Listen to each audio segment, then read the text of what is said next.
Caros nostálgicos da bola, bem-vindos a mais um capítulo de Dribles e Lendas, o canal de futebol que resgata as histórias que o vento levou.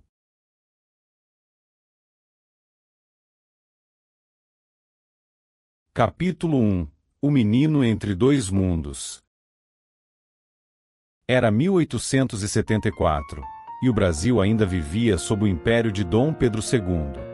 No coração de uma São Paulo que crescia em meio ao café e ao ferro das ferrovias, nascia um garoto que carregaria em si o destino de um país apaixonado. Seu nome, Charles William Miller. Filho de John Miller, um escocês da São Paulo Railway, e de Carlota Fox, uma brasileira de ascendência inglesa, Charles cresceu entre duas realidades, a rigidez britânica e a doçura tropical. Desde pequeno, frequentava a estação ferroviária, onde os trilhos brilhavam sob o sol e o vapor dos trens parecia anunciar modernidade. A São Paulo Railway não era apenas uma empresa, era uma ponte entre dois mundos. Ali, os ingleses mantinham seus clubes fechados, com gramados perfeitos onde praticavam cricket, tênis e rugby. O pequeno Charles observava tudo fascinado. Mas seu destino foi traçado longe dali. Aos 9 anos, seus pais o enviaram para estudar na Inglaterra, em Bannister Court School, em Southampton. Foi um choque de culturas. O menino mestiço dos trópicos se viu entre jovens ingleses de uniforme impecável, acostumados à disciplina e ao rigor. Foi lá que ele conheceu o futebol, ainda um jogo novo, em construção, mas já símbolo do orgulho britânico. Charles rapidamente se destacou. Tinha elegância, inteligência tática e uma rara capacidade de improvisar. Jogou como atacante e capitão, aprendeu as regras da Football Association, internalizou o espírito do fair play. Mais do que um esporte, o futebol se tornou para ele um idioma, uma maneira de expressar caráter, honra e pertencimento. Em 1894, aos 20 anos, Charles embarcou de volta ao Brasil. Trazia consigo 2 uniformes, 2 bolas de couro, uma bomba de ar, um livro de regras e um sonho. Queria ensinar aos brasileiros aquele jogo de equipe que transformava homens comuns em heróis coletivos. Mal sabia ele que, ao desembarcar em Santos, carregava na bagagem a centelha que incendiaria o coração de uma nação. Capítulo 2 – Retorno do aprendiz. O navio que trouxe Charles Miller de volta ao Brasil ancorou no Porto de Santos numa manhã abafada de 1894.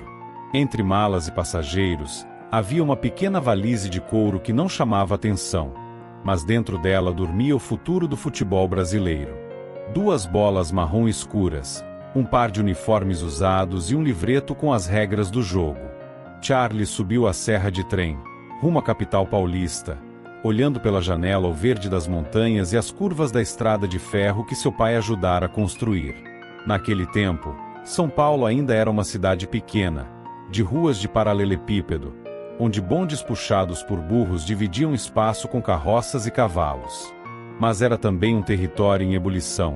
O café enriquecia a elite, o comércio crescia, e imigrantes chegavam aos montes, vindos da Europa.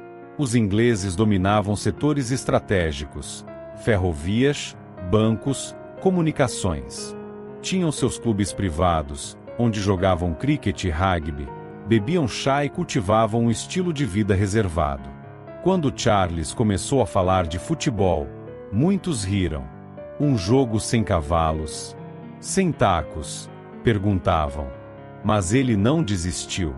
Organizou demonstrações, ensinou as regras, e logo conquistou um pequeno grupo de curiosos, funcionários da São Paulo Railway, da Companhia de Gás e do Banco de Londres. Reuniram-se num campo gramado próximo à Estação da Luz. Charles vestiu os uniformes trazidos da Inglaterra e soprou um apito prateado. Era 1895, e o Brasil veria, pela primeira vez, uma bola de futebol rolar sob o sol tropical. Homens de bigode bem aparado, calças brancas e suspensórios corriam atrás da bola enquanto trabalhadores paravam na rua para observar aquela cena curiosa. O campo era irregular, o jogo desajeitado, mas havia ali algo magnético. Naquela tarde, sem bandeiras nem arquibancadas, o Brasil dava o primeiro passo rumo à sua paixão mais profunda. Capítulo 3. O primeiro jogo. O campo escolhido para aquele dia histórico ficava na Várzea do Carmo, uma planície às margens do rio Tamanduateí. Era um terreno irregular, de grama rala e cheiros de terra molhada. De um lado, o time formado pelos funcionários da São Paulo Railway. Do outro, os ingleses do São Paulo Gas Company e do Banco de Londres. A plateia era mínima, alguns curiosos, crianças descalças, operários que paravam para olhar com espanto. Charles Miller, vestido com seu uniforme escuro de gola alta, assumia o papel de capitão, árbitro e embaixador. Ele organizava o posicionamento dos jogadores, explicava regras e gesticulava com autoridade britânica. O apito soou, e o primeiro jogo oficial de futebol no Brasil começava. A bola rolava pesada, o gramado dificultava os movimentos, mas havia energia no ar. Os jogadores se empurravam, tropeçavam, riam.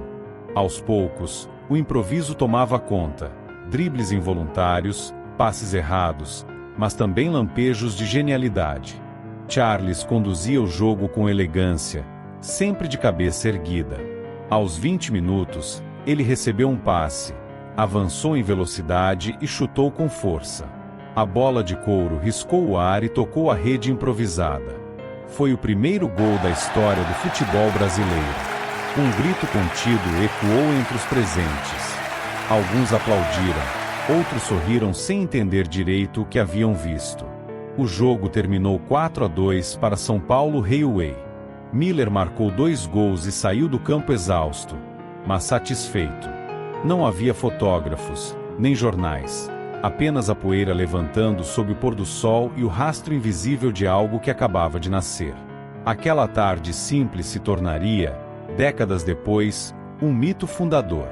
O Brasil havia encontrado, sem saber, a dança que traduziria sua alma. Charles Miller voltou para casa com as chuteiras sujas e o coração em chamas. Guardou a bola, limpou o apito e escreveu uma carta à Inglaterra. Hoje, Senhor, introduzi o jogo em minha terra. Espero que floresca. Capítulo 4. Times de grama, areia e manchete. Depois daquele primeiro jogo, Charles Miller tornou-se uma espécie de poeta e juiz. Carregava suas bolas de couro para cima e para baixo, ensinando regras, montando times, explicando o espírito do jogo. Não se trata de correr sozinho, mas de correr junto, dizia. A bola é a ponte entre nós. O entusiasmo se espalhou entre os ingleses de São Paulo. Formou-se o São Paulo Athletic Club, SPAC, primeiro clube organizado dedicado ao futebol. Miller foi o grande articulador, jogador, árbitro e dirigente. Ele mesmo financiava uniformes e treinamentos.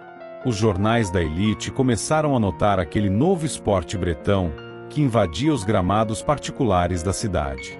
Aos poucos, a alta sociedade paulista passou a enxergar o futebol como um símbolo de modernidade, um elo com o progresso europeu. Charles era o coração desse movimento. Rígido nos costumes, mas generoso no trato, ele pregava o respeito às regras, a lealdade e a paixão pela bola. Criou campeonatos entre clubes ingleses e brasileiros, e logo surgiram os primeiros torcedores, senhoras e crianças curiosas que iam assistir de longe, protegidas por sombrinhas. O SPAC começou a enfrentar equipes como o Germânia, fundado por imigrantes alemães, e o Internacional, formado por brasileiros que queriam provar seu valor. Mas o que Charles talvez não percebesse era que o futebol, sob o calor do trópico, começava a mudar. O jogo dos ingleses, frio, metódico e tático, ganhava gingado. Os pés descalços dos operários que o imitavam nos subúrbios davam ritmo e alma àquilo. A bola deixava de ser apenas esporte, tornava-se expressão popular. E assim, sem querer, o inglês mais brasileiro da história começava uma revolução cultural silenciosa. Capítulo 5. Os primeiros clubes. Entre 1896 e 1900, o futebol já era febre entre os círculos anglo-brasileiros de São Paulo. Charles Miller organizava partidas todos os domingos, agora com regras mais estruturadas, redes de verdade e uniformes padronizados. O SPAC tornou-se o centro do esporte. Logo surgiram rivais: o Germânia, o Paulistano, o Internacional. Cada clube representava uma parte da sociedade: os ingleses, os alemães, os aristocratas brasileiros. O futebol ainda era elitista, restrito a quem tinha acesso aos clubes e aos equipamentos importados. Mas algo acontecia fora dos portões cercados. Trabalhadores que observavam os jogos começaram a improvisar os seus próprios campos. Usavam bolas feitas de meias velhas, jogavam descalços e criavam suas próprias regras. Era o início do futebol popular, o embrião do estilo brasileiro. Charles assistia com certa surpresa.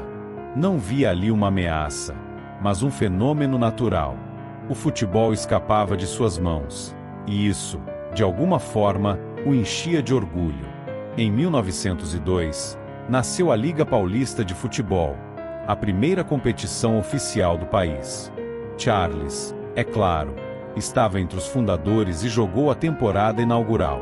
O SPAC venceu o campeonato, e Miller foi artilheiro. As vitórias renderam manchetes nos jornais. Pela primeira vez, o futebol ganhava espaço nas páginas impressas. Era o sinal de que o esporte deixará de ser um passatempo exótico e se tornava parte da vida urbana. O nome de Charles Miller começava a soar como o de um herói civilizador, um homem que trouxe do outro lado do oceano uma paixão que agora ardia em solo brasileiro. Capítulo 6. Jogo se espalha pelo interior. Depois da criação da Liga Paulista, o futebol começou a se espalhar pelo interior de São Paulo. As ferrovias, as mesmas que transportavam café e progresso, tornaram-se também as veias por onde corria a bola. Cada estação de trem era um novo ponto de encontro, cada vila industrial uma oportunidade para o jogo florescer. Os ingleses levavam suas bolas para as cidades onde trabalhavam: Campinas, Sorocaba, Jundiaí, Ribeirão Preto. E por onde passavam, deixavam rastros de curiosidade. Operários e estudantes imitavam o que viam nos campos da elite, adaptando as regras, improvisando goleiras com tijolos e chutando bolas feitas de trapos. Em pouco tempo, o futebol virou tema de conversas, de festas, de brigas. As pessoas se organizavam em times com nomes pomposos: União, Comercial, Paulista. Havia algo magnético naquele esporte simples, algo que unia a velocidade da modernidade com a leveza da rua. Charles Miller via tudo isso com admiração. Viajou algumas vezes para acompanhar jogos fora da capital e percebeu que o futebol começava a falar com sotaque brasileiro. Não era mais apenas o esporte bretão. Era o jogo da gente. A imprensa ajudava. O jornal O Estado de São Paulo publicava resultados e crônicas exaltando os melhores jogadores. Pela primeira vez, nomes de atletas apareciam ao lado de políticos e empresários. A bola se tornava símbolo de status, mas também de sonho. E embora ainda estivesse restrito às camadas médias e altas, o futebol preparava seu salto decisivo, o encontro com o povo. Se esta história tocou você, nos ajude a ir mais longe. Deixe o seu like, inscreva-se e acompanhe o jogo bonito do século XX. Ative o sininho, para não perder nenhum episódio, e compartilhe este vídeo para levar esta memória a milhares. Comente aqui embaixo: qual parte desta história mais te surpreendeu? Nos vemos na linha do tempo.